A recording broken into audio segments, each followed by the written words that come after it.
اور چکی بھی ان کی نظر سے اوجھل ہو گئی ہے، اور جو چیز ان کے سامنے تھی وہ شہر کا لمبا سفر ہے جس کے لیے انہیں بس چلتے رہنا ہے۔ کافی دیر سفر کرنے کے بعد وہ چلتے چلتے تھک گئے۔ اچانک انہیں دور سے ایک سایہ دار اور آرام کی جگہ دکھائی دی، اس لیے منجلے بھائی نے دوسرے بھائیوں کی طرف دیکھتے ہوئے کہا، اب آرام کا وقت ہے، میرے خیال سے کچھ کھا پی لیں۔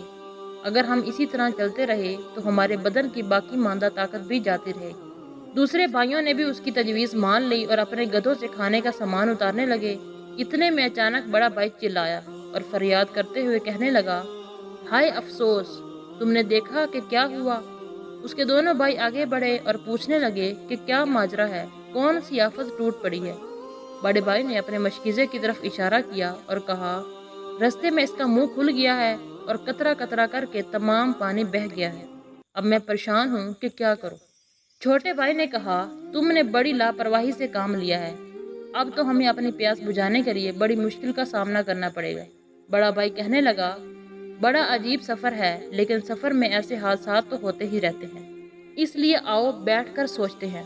چھوٹے بھائی نے مشکیزہ اٹھایا اور کہا، پہلا اور ضروری کام یہ ہے کہ پانی کو تلاش کریں۔ بڑے بھائی نے کہا، آگ جلانے کے لیے لکڑیاں جمع کرنی چاہیے، لیکن پانی کی تلاش میں کون جائے گا؟ لکڑیاں کون جمع کرے گا اور کون کھانا پکائے گا؟ تینوں بھائی خاموش تھے اور ایک دوسرے کو دیکھ رہے تھے۔ بڑے بھائی نے انہیں دیکھا تو کہا، مشکل اور اہم کام لکڑیاں جمع کرنا ہے، یہ کام میں خود ہی انجام دوں گا۔ اگر لکڑیاں نہ ہوئیں تو ہم کھانا نہ پکا سکے۔ یہ کہہ کر بڑا بھائی اپنی جگہ سے اٹھ کر لکڑیاں لانے کے لیے چل پڑا، لیکن منجلے بھائی نے مذاق اڑاتے ہوئے کہا، تم تو ایسے کہہ رہے ہو جیسے پہاڑ کودنا ہوگا اور اس میں سے لکڑی نکالی جائے۔ میرے خیال سے مشکل کام کھانا پکانا ہے۔ اگر لکڑی اور پانی موجود ہوں اور پکانے والا کوئی نہ ہو تو ہم بھوکے مر جائیں گے۔ منجلے بھائی نے اتنا ہی کہا تھا کہ جگہ سے اٹھا اور پکانے کے لیے چولہا بنانے میں مشغول ہو گیا۔ اب چھوٹا بھائی رہ گیا تھا اور اس کے سامنے خالی مشکیزہ پڑا تھا، لیکن اسے سمجھ نہیں آ رہا تھا کہ پانی کہاں سے لائے۔ بہرحال اس نے ہمت نہ ہاری اور مشکیزہ اٹھا کر پانی کی تلاش میں چل پڑا۔ اپنے دل میں کہنے لگا، میرے بھائیوں نے اپنا اپنا کام سنبھال لیا ہے، اس لیے بہتر ہوگا کہ میں بھی پانی لانے میں کامیاب ہو جاؤں۔ کھانا پکانے اور پیاس بجھانے کے لیے ہمیں پانی کی اشد ضرورت ہے۔ چھوٹے بھائی نے اپنی رفتار بڑھا دی اور پہاڑ کی طرف چل پڑا۔ چھوٹا بھائی جانتا تھا کہ اکثر پہاڑوں میں چشمے ہوتے ہیں اور شاید وہ بھی کسی چشمے پر پہنچ جائے۔ وہ چلتا رہا اور چلتا رہا۔ اس نے پہاڑی سلسلے کے چند ٹیلے عبور کیے، لیکن جتنا بھی آگے گیا اسے پانی کا وجود کہیں بھی نظر نہ آیا۔ پریشان تھا کہ کہیں ایسا نہ ہو کہ اسے پانی ہی نہ ملے اور اس کے بھائی پیاس سے جان دے دیں اور اسی طرح ہمارا سفر یہیں تمام ہو جائے۔ پھر ہم نہ تو شہر جا سکیں گے اور نہ ہی اپنے باپ کے پہلو میں بیٹھنا نصیب ہوگا۔ پھر وہ کچھ دیر کے لیے ایک چٹان کے سائے میں بیٹھ گیا۔ تھوڑی دیر آرام کرنے کے بعد اس نے ارادہ کیا کہ اپنی آنکھیں اور کان اچھی طرح کھولے اور پانی کے چلنے اور فر فر کی آواز پر دھیان دے، اور دوبارہ پانی کی تلاش میں پہاڑی سلسلوں میں پھرنے لگا۔ وہ اسی طرح چل رہا تھا کہ اسے دور سے پانی کے قطرے کے ٹپکنے کی آواز آئی۔ پھر اس نے اپنے کان کھڑے کیے اور اس آواز کے تعاقب میں چل پڑا۔ ابھی وہ زیادہ دور نہ گیا ہوگا کہ پانی کے چشمے پر پہنچ گیا۔ چشمے کا پانی بہت ہی کم تھا۔ بہرحال وہ نہایت احتیاط سے آگے بڑھا اور بڑی مشکل سے مشکیزہ بھرا اور واپس چل پڑا۔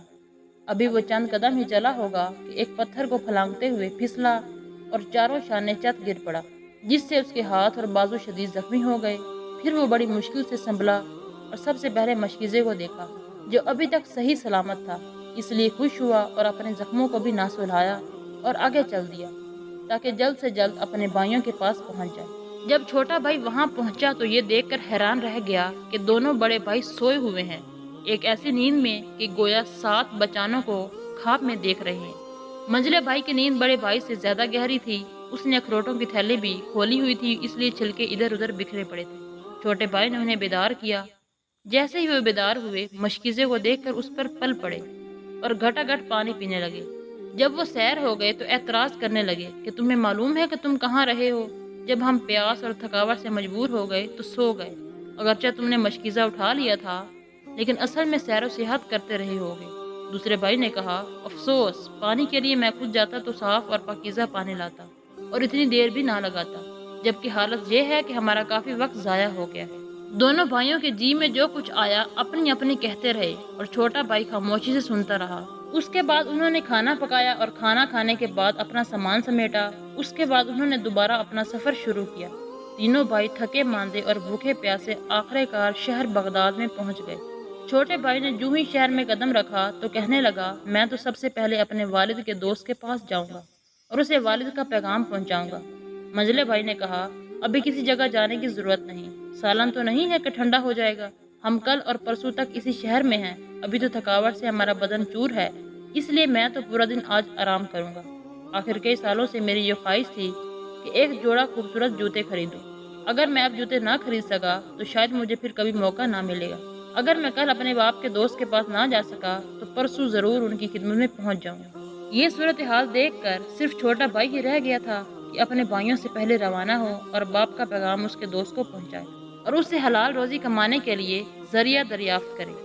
منجلا بھائی دوسرے دن صبح اپنے باپ کے دوست کے پاس اس کے گھر کے دروازے پر پہنچا اور دروازہ کھٹکھٹایا تو اس کی بیوی نے دروازہ کھولا اور کہا، میرے خامند کی طبیعت ناساز تھی، اس لیے حکیم سے نسخہ لایا تھا، اب وہ عطار کی دکان سے دوائی لینے گیا ہے، اگر وہ ظہر تک لوٹ آیا تو تمہاری ملاقات ضرور ہو جائے گی۔ منزلہ بھائی نہایت بے صبری اور جلد بازی میں تھا، اس لیے کہنے لگا، اس شہر میں میرے اور بھی کئی کام ہیں، آج نہیں تو یقیناً کل تک ملاقات ہو جائے گی، اس لیے میں جاتا ہوں اور کل طلوع آفتاب کے وقت دوبارہ آ جاؤں گا۔ اس نے یہی کہا اور اپنے بھائیوں کے پاس سرائے میں آ گیا۔ دوسری طرف بڑا بھائی جوتے خریدنے کے لیے گیا ہوا تھا۔ جب وہ جوتے خریدنے کے لیے بازار پہنچا تو جوتوں کے مول تول پوچھنے لگا۔ اسے محسوس ہوا کہ اس کے پاس رقم کم ہے، اس لیے اپنے بھائیوں کو تلاش کرنے لگا اور اپنی مجبوری ان سے بیان کی، لیکن اس کے بھائی بھی اس کی طرح خالی ہاتھ تھے، اس لیے انہوں نے اپنے سر چکائے اور کچھ نہ کہا۔ بڑا بھائی جب اپنے بھائیوں سے نا امید ہو گیا تو سوچنے لگا کہ اب تو مجھے اخروٹوں کی تھیلی فروخت کرنی پڑے گی تاکہ جوتے خرید سکوں۔ پھر وہ دوبارہ بازار گیا اور اخروٹوں کی تھیلی فروخت کر کے اپنے پسندیدہ جوتے خرید لی۔ ادھر طلوع آفتاب کے وقت دوبارہ منجلا بھائی اپنے باپ کے دوست کے گھر پہنچا اور دروازہ کھٹکھٹایا۔ کافی انتظار کے بعد اسے کوئی جواب نہ ملا، اس لیے سمجھ گیا کہ صاحب خانہ کسی کام سے گھر سے باہر گیا ہوا ہے، اس لیے منجلے بھائی کے سفر کا تیسرا دن بھی ختم ہو گیا۔ اب تینوں بھائی سرائے میں بیٹھے تھے تاکہ اگلے دن واپسی کا سفر کریں، اس لیے طرح طرح کی باتیں کرتے رہے اور شہر میں جو کچھ دیکھا اور سنا ایک دوسرے کو بتانے لگے۔ اتنے میں چھوٹے بھائی نے کہا، اب ہمارے لیے کون سا کام باقی رہ گیا ہے؟ منجلے بھائی نے کہا، میرے ذمہ جو کام تھا میں نے پورا کر لیا، صرف اپنے باپ کا پیغام نہیں پہنچا سکا، اس لیے کہ باپ کا دوست سفر پر گیا ہوا ہے اور اب میرا کوئی کام باقی نہیں ہے۔ بڑے بھائی نے کہا، اگر مجھ سے پوچھو تو میرا بھی کوئی کام نہیں ہے جسے میں پورا کروں، میں تو یہاں صرف جوتے خریدنے آیا تھا جو کہ میں نے خرید لی ہیں اور اخروٹوں کی تھیلی بھی فروخت کر دی ہے، صرف پیغام پہنچانا ہے اور میں یہ کام کل انجام دے دوں گا۔ چھوٹے بھائی نے کہا، ہمیں کل صبح روانہ ہو جانا چاہیے، تمہیں یاد ہوگا کہ باپ نے کہا تھا اگر تم لوگ دیر سے لوٹے تو شاید مجھے نہ دیکھ سکو گے۔ بڑا بھائی تو ایسی باتیں سننے کا منتظر تھا، اس لیے خوش ہوا اور کہا، اچھا ہوا کہ تم نے یاد دلا دی، اس لیے اگر باپ نے پوچھا تو کہہ دوں گا کہ میرا پہلا اور ضروری کام پیغام پہنچانا تھا، لیکن دیر ہو گئی تھی اور تمہارا دوست سفر پر چلا گیا تھا، اس لیے میں نے مناسب سمجھا کہ جلد واپس آؤں اور گھر پہنچوں۔ دوسرے دن صبح جب تینوں بھائی اٹھے تو اپنا سامان باندھا اور گھر کی طرف روانہ ہو گئے۔ راستے میں بڑا بھائی کچھ زیادہ خوش ہوا، وہ اپنی ہر بات کے ساتھ کہتا کہ یقیناً باپ میری عقل و سمجھ کی داد دے گا اور میرے مقابلے میں تم نے جو کام کیا ہے وہ بے فائدہ اور بے نتیجہ ہے، اس لیے کہ ہمارے چھوٹے بھائی نے تو اخروٹوں کو چھوا تک نہیں، البتہ منجلے بھائی نے اپنی تھیلی سے چند اخروٹ کھائے ہیں اور اپنا جی بہلایا ہے، لیکن میں نے تو ان سے پورا فائدہ اٹھایا ہے اور انہیں فروخت کر کے جوتے خریدے ہیں، حالانکہ عقل مندی یہی تھی کہ تم بھی ایسا ہی کرتے اور کامیابی سے لوٹتے۔ منجلے بھائی نے جب یہ سنا تو حیرت اور تعجب سے منہ میں انگلیاں دے دیں اور کہا، ہائے افسوس، میرے دل میں یہ خیال کیوں نہ آیا اور میں نے بھی ایسا کیوں نہ کیا، یقیناً باپ تمہاری عقل مندی کی بدولت تمہیں چکی کا مالک بنا دے اور ہمیں وہاں بھی شرمندگی اٹھانا پڑے گی۔ تینوں بھائی اپنی اپنی باتوں میں سرگرم تھے اور آخر کار اپنے گاؤں اور گھر پہنچ گئے۔ جب باپ کی خدمت میں حاضر ہوئے تو باپ نے کہا، میرے بیٹو، اب جاؤ اور نہا دھو کر صاف کپڑے پہن لو اور کچھ دیر آرام کے بعد میرے پاس آ جانا۔ تینوں بھائی چلے گئے اور نہا دھو کر صاف اور اجلے کپڑے پہن کر کھانا کھایا اور تازہ دم ہو گئے۔ اس کے بعد باپ کی خدمت میں حاضر ہوئے تاکہ سفر کے واقعات اور حالات بتائیں۔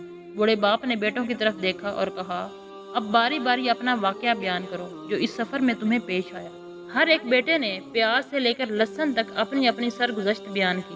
بوڑھے باپ نے ہر بیٹے کی باتیں نہایت غور سے سنی اور کچھ دیر سوچنے کے بعد چھوٹے بیٹے کی طرف اشارہ کیا اور کہا، میرے بعد تمہارا چھوٹا بھائی اس قابل ہے کہ چکے کے پہیے کو گھماتا رہے۔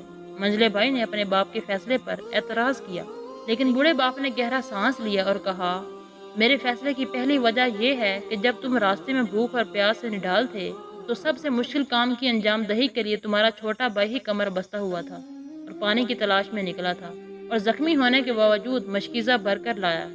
دوسری وجہ یہ ہے کہ میں نے جو امانت اسے دی تھی اس نے اس کی اچھی طرح سے حفاظت کی۔ میں نے یہ تو نہیں کہا تھا کہ اخروٹوں کو کھا لینا یا انہیں بیچ دینا۔ اور تیسری اور اہم وجہ یہ ہے کہ اس نے اپنا فرض احسن طریقے سے نبھایا ہے اور اس پر عمل کرتے ہوئے شہر میں داخل ہوتے ہی یعنی پہلی فرصت میں میرا پیغام میرے دوست کو پہنچایا اور اس سے حلال روزی حاصل کرنے کے لیے طریقے دریافت کیے۔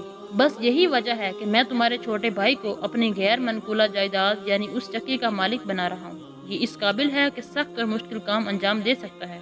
یہ اس چکی کے پہیے کو اچھی طرح گھمائے گا، لوگوں کی امانتیں یعنی گندم اور آٹے کی حفاظت کرے گا اور اس میں خیانت نہ کرے گا، اور اس بات کا بھی خیال رکھے گا کہ اپنے گاہکوں سے جو وعدہ کرے گا اسے اچھی طرح نبھائے گا۔ اس لیے کوئی بھی شخص اس پر بدعہدی یا بددیانتی کا الزام عائد نہ کر سکے گا۔ اس لیے آج کے بعد یہی اس چکی کا مالک ہے۔ باپ نے گہرا سانس لیا اور دوسرے بیٹوں کو دیکھتے ہوئے کہنے لگا، اگر تم کچھ کہنا چاہتے ہو تو بے خطرہ کہہ سکتے ہو۔ کیا اس چکی کا حق تمہارے چھوٹے بھائی کا ہے یا نہیں؟ بڑے اور منجلے بھائی کو کچھ کہنے کی ہمت نہ ہوئی، اس لیے بددستور خاموش کھڑے رہے اور اپنے چھوٹے بھائی کی کارکردگی پر تحسین کرنے لگے۔ اس کے بعد چھوٹا بھائی کئی سال تک چکی کے پہیے گھماتا رہا اور عمر بھر لوگوں کی خدمت کرتا رہا۔ وہ کئی سال اس فانی دنیا میں رہا اور اس کے قرب و جوار میں رہنے والے لوگ اس کی دیانتداری کے مترف تھے۔ دوستو، یہ کہانی آپ کو کیسی لگی؟ کمنٹس میں اپنی رائے کا اظہار ضرور کیجیے گا۔ مزید اس طرح کی اچھی ویڈیو دیکھنے کے لیے ہمارے چینل کو سبسکرائب کر لیجیے۔ ملتے ہیں نیکسٹ ویڈیو میں، تب تک کے لیے اللہ حافظ۔